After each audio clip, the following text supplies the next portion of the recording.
The industry NPS is what, 0 across the entire, right. all the players? It's worse than the DMV. So like you never want to go there.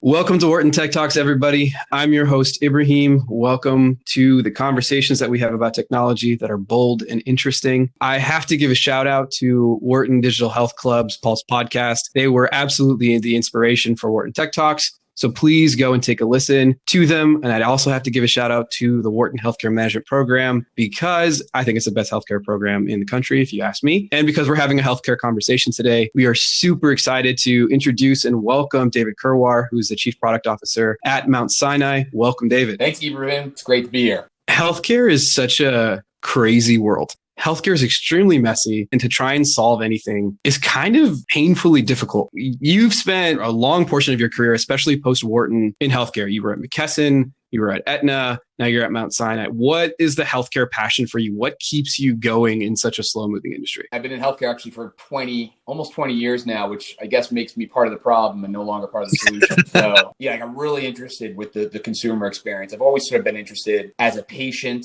as a caregiver of people that I had to take care of that were going through major healthcare crises. I've always been really interested and really frustrated. Mount Sinai called and said, look, we're really getting serious about creating basically a direct-to-consumer franchise and a direct-to-employer franchise, where instead of just relying on patients to walk through our front door, we create a consumer-centric experience that we can sell directly to consumers or sell directly to employers. Would you come on as our Chief Product Officer and essentially help us launch this business? Build the team, build the platform, build the strategy. And it was just too good of an opportunity to say no to. Mount Sinai, as people might know, 8 hospital system, top 20 medical center, really, really fantastic place. So been here in this role ever since for about 2 years. And we've built a team of about 50 people working on this effort. And as you came up in computer science and you've done technology for a while, what was it about healthcare that either enticed you in the first place or kept you for a long time, right? Opposed to wanting to move to a Google or an Amazon or,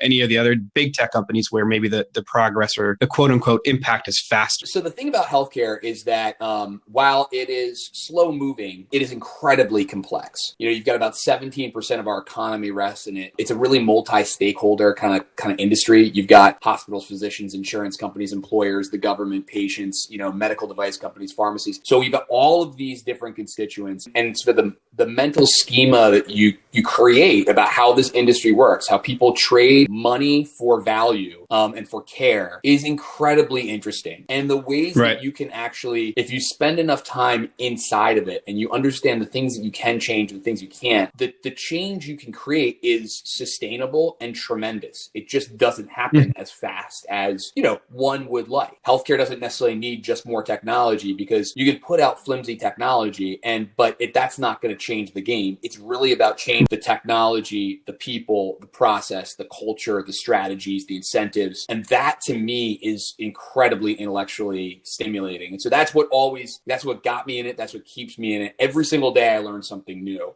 That's fascinating, right? I mean, just some facts for the listeners, right? Like healthcare is what, a $3.6 trillion industry. And when you talk about any waste, right? Like unnecessary care, which is probably the largest source of waste in the healthcare system, is $200 or $300 billion, right? So you're talking about huge figures here. So any opportunity that you're able to capture is making significant impact. Right. Why is healthcare so screwed up? I wanted to use an expletive, right? Like what are the 3 or 4 major components of making it this way, and how do we fix those? So the 3 reasons I always go to, and I'm sure, depending on who you talk to, you can find many, but the 3 reasons I go to have to do with the American culture, what's ingrained in our culture of choice and independence, the industry and its opacity in terms of it's very difficult, like we've just been talking about, to really understand how much something's going to cost. What's the right next best action for me to take to stay on best course of patient? Third piece of it, I think, that really gets in the way is just the bad incentives. So let's go through each one of those in turn. On choice, right? Americans don't like to be told what to do, and they particularly don't like to be told what to do by their government or their employer. I remember I was actually having dinner with the CEO of a Fortune 50 2015 company. And he was telling me he was actually at this company during the recession of 2008. The words he used is, we were looking for money so badly, we were getting ready to burn furniture if that would save us money. But we didn't touch healthcare. And I said, why not? That's a number 1 or 2 line item on your why wouldn't you go anywhere in your healthcare? He's like, because we would upset the hundreds of thousands of employees that we had and the unions. And so it's this sort of like this issue. And at the core of it is when you see that costs are rising as an employer of the government by 8% year over year. Just think about that for a second. What in an employer space do you have where costs are rising 8% year over year, but you're not getting anything more for that? It's not like it's not like your employees are healthier. It's not like they're at work more, often. It's certainly not like they're happier with the healthcare system. So why wouldn't you actually go in and change it? But the problem is to go in and change it, you have to start to say things like, all right, well, now I kind of have to restrict your choice because I know if you go to these hospitals and these physicians, they're going to be cheaper. So that'll bring down costs. And they might actually be better. They might be more clinically efficient for you and get you healthier faster. But as an American, if I'm told, but wait, you can't go to this provider who has a really great reputation in your community, you're going to get really pissed. Right. And so I think I think the government and I think employers have always pushed up this issue of like, okay, in order to fix the cost issue and in order to sort of make it a more efficient industry, I'm going to have to sort of maybe cut out some of the higher cost people, and the higher cost players, whether it's on the health system side, the physician side, the insurance side. But in doing so, I'm going to make it feel like people don't have choice to do what they want, and I'm going to get backlash there. So I think that's one of the issues. And then one historical piece of context for folks is the reason why employers are so ingrained in the healthcare system is the way, it's World War II and there was a freeze on wages. So they started doing it through benefits. And then there was a tax program or a tax act that was put in place where these health benefits aren't taxed. And so if I'm trying to compensate an employee, it's cheaper for me to do it via a health benefit than it is for me to give them direct dollars because it's not taxed. So that's why it's so ingrained in the employers having to make these like American value conversations. And that model perpetuates to today. And then there's the opacity thing, right? So, okay, and what did you start to see the last, like 10 years? You've started to see employers and insurers start to say, okay, well, hold on a second. What if I didn't restrict choice, but I said to the consumer, you're going to spend, if you spend the first $2,000 of your healthcare expense in any given year, you're going to pay all of it. You're not going to have any help from me as the insurer. Can I get you to make better choices? And so that's what they call consumer-directed healthcare, right? Where you have a high deductible health plan. And, if I'm someone that's going to use less than $2,000 of my premium, I'm going to pay all that out of my own health savings account or tax-deferred wages. That is, it's an opaque industry, right? So how do you as a patient know how much is this going to cost? And am I using my dollars to the best way I can, right? You and I, if we want to go fly from here to San Francisco, we can go to the Google Flights, website, and we can see literally in seconds exactly how much it's going to cost. We can see where I'm going to get value. Oh, wow, that seat's closer to the front of the plane. That seat's maybe in business class. That's a better, if I do one connection, it's a little cheaper than the other. So all of like our purchasing preferences we can take to that website, and that website will literally help us make a decision. And we could probably do that in under 3 minutes if we were smart with it, right?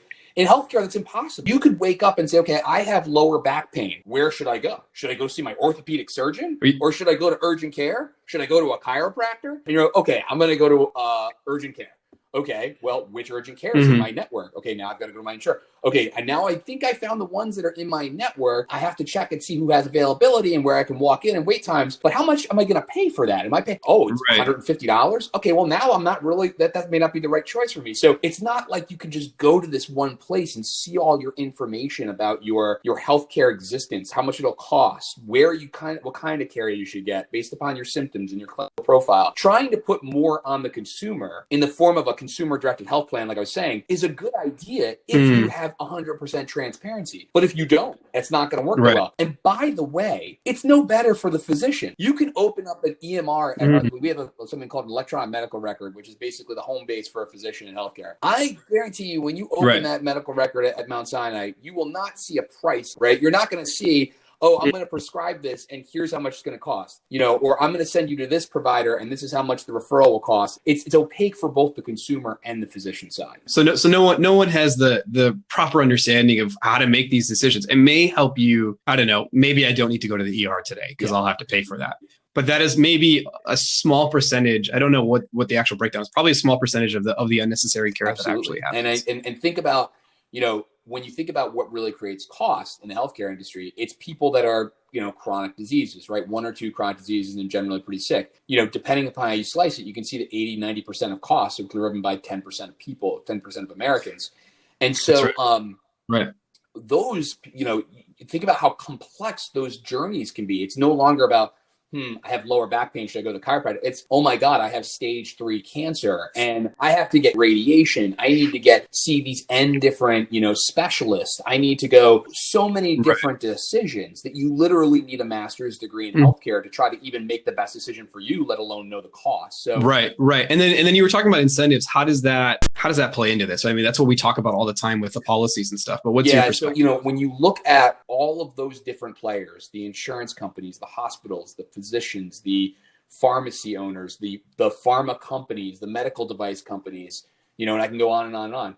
Each of them have a very different business model, and it's sometimes difficult to find alignment. And when you have the payors, the people that are paying for that care, that rely on those constituents to get along well together, namely the employer, the government, and the consumer, if they're not aligned and they're not all getting value and their business models aren't sort of in lockstep and one that, can respond to market forces and can be consumer driven. And so I think that continues to be a hard thing. And so, you've seen the model started to change about 10 years ago from fee for service, where essentially we were treating physicians like mechanics. You would come to me and my incentive would be not to say, well, I think you're fine, just try to lose some weight and stretch more. My incentive would be like, well, you need surgery, to more of fee for value, where we were starting to say, okay, we will pay you, orthopedic surgeon, not based upon how many, RVUs or how much dollars you're creating for the health system, but how healthy are you keeping a larger population? And over the long term, are you spending less money than we expected you to in this fee for service model? And that's been slow, because like you said, it's an incredibly almost $4 trillion industry, and fee for value is always going to be, not always, but historically hasn't been the lion's share of that revenue. That's a lot of that revenue is still fee for service. So the plight of the CFO is to think, well, how am I going to try to move my health system to be more fee for value, knowing that like 80 to 90% of my revenue, probably more, is still coming out of the legacy fee for service health system. These are long-term ingrained issues. It's trying to balance between these tectonic shifts and how do I live in the old world and then move to the new world and cannibalize myself as I move to the new world. And is there even an incentive for me to move to the new world? How many people will be truly moving to value? And that tends to be a really big question in the industry, which drives a lot of the policy discussions. I really want to understand the Mount Sinai consumer digital business. So what is the vision with this? What are you trying to solve with it? So let me a little background on Mount Sinai. So, and really the healthcare industry in New York City. In New York City, population, right? When you actually look at the tri-state area, it can be almost 12 million people between New York, New Jersey, and Connecticut. When you look at the healthcare market, you've got sort of at the top end, you've got what I call the Ivy League health systems: Columbia, Cornell, which make up New York Presbyterian, NYU, and also specialty hospitals like Memorial Sloan Kettering for cancer and hospitals for special surgeries like orthopedics. And these are players that, if money is not an object and you have insurance, the marketing mainstream is going to teach you these are the places you go because they've got the best reputation, they've got the best marketing, things like that. On the other side, you have city hospitals and you have some less expensive hospitals with maybe a little bit don't have the same type of reputation as the top end. And Mount Sinai kind of sits in a really interesting niche in the middle there. So we're 8 hospitals. We've got, a top tier medical school. It's top 20 in the world, the Icon School of Medicine. We've got about almost 7,000 physicians, 3,500 of which are employed. We do about $8 billion in net patient revenue across, the city, the 5 boroughs in Long Island. But we do that in a more efficient way. We haven't had the ability to go charge the same prices that some of our higher end competitors have. As employers start to think about cost and value, and they look at their claims history, they say, something interesting is happening at Mount Sinai because they've got a great market reputation. They've got, world-renowned departments, and their costs are a little bit lower than their competitors. And so under those trends, basically the board decided, we need to capitalize that. We need to transform the industry, and to transform the industry, we need to create a direct-to-employer franchise and a direct-to-consumer franchise. And what I mean by that is, On the employer side, we should be setting up on-site and near-site and virtualized healthcare clinics where think One Medical or a virtualized version of One Medical. Whereas One Medical is great when you need urgent care, primary care, maybe some specialty care, we can provide care all the way through. So if you need to see a very complex subspecialist or go into the hospital or get surgery, we actually own that whole supply chain at Mount Sinai. So if we can create a on-site, near-site virtualized health center, that can be really powerful. Or with the unions, we can sell stuff like, a total knee replacement. And we can say, you know what, you can go to anywhere you want and it'll cost this. It'll be about 10% less if you come to Mount Sinai. And oh, by the way, we will navigate your patients pre-surgery, day of surgery, and post-surgery. And we'll put skin in the game. If those patients need to go back into the hospital, that's going to be on us. There's essentially a warranty of those surgeries. Are these value-based contracts where you're able to really navigate the patient like that? Or is that really you just have to have dominance over the consumer aspect of the system that you're helping them do that, right? Because one of the problems in healthcare is that patients may make silly decisions because they can go to one hospital, get care here, go to another hospital to see a physician there, and it's very disconnected. How are you keeping the patient within your system? It's a combination of convenience and working directly with the employer. So on the convenience side, we've got physically, we've got some of these health centers literally co-located, and when people used to go in an office pre-COVID, the idea would be like, I can walk downstairs and get care, or I can go somewhere else, but it's downstairs and it's like this beautiful facility and that's great. How do you fight for talent versus tech companies? We actually just got really lucky. We just landed a great full stack engineer, for the safety of the innocents, I won't mention his name, but he basically had an opportunity at Google. And I would say that I'm sure between the cash and the stock and everything else, with most of the stock, I think the compensation there was probably like 3-4x. We pay pretty well from a bonus and a base perspective, but we can't compete because obviously we're a not-for-profit. But the team that we have put together is incredible because they're kind of disillusioned by big tech, right? And they're like, I don't want to go to big tech. They're gonna have almost too much money, but they're not going to really be allowed to solve these big, complicated, hairy problems that really need to be solved from within. And I don't want to go to a startup where it's going to be so pigeonholed on one sort of very specific area. Like, I want to come in and actually make a tremendous change.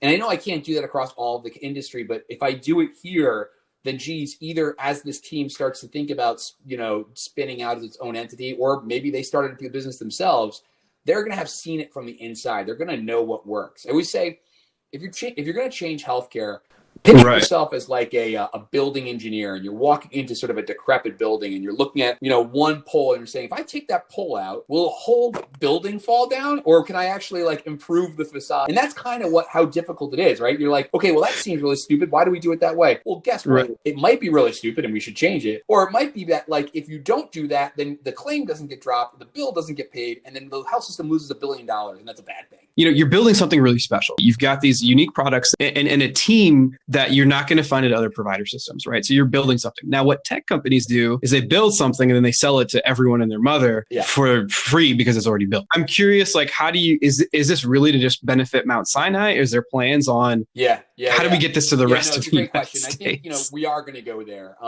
The goal has always been to build it and prove it out from within, because while that may be slower, we're able to really create a full platform across access, navigation, and payment. I wanted to ask you kind of the closer question, which I think is pretty interesting, based on where you are in healthcare. I'd love to hear what your boldest, most interesting, unique prediction of how the world is going to be different 5 to 8 years from now, and what you believe in your heart will happen, even though it seems like a moonshot to everyone else. The first thing that's going to happen, I guess it depends on what's going to happen in the presidential election, but I feel like there will be some kind of a public option that will come forward, and that will fundamentally change this industry. And I think what's going to happen then is that employers are going to be able to allow their employees to get in that option. And if healthcare can't have a value proposition to say, pay me extra, because if you do, you get all these things at a lower cost, or have some value proposition, then they're gonna suffer. So I think it starts with some level of a public option. And I think what that then does is it causes the most progressive health systems, health plans, and physician groups to succeed, because they're going to be ahead of the option and say, here's a product I have for people that just want the public option, and here's a buy-up product, much like we have in Medicare Advantage. Here's a buy-up product if you need XYZ that you're just not going to get from the public option, and here's the math about why that makes sense.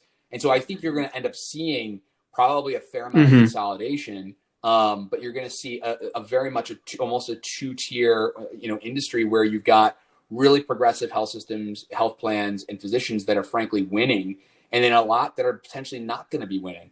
It's phenomenal insight, and I for the most part wholeheartedly agree with you. I think the regulatory question honestly ends up being just such the biggest thing, but I think once that domino eventually falls, it'll be incremental, but once it eventually falls, we'll open up so many opportunities.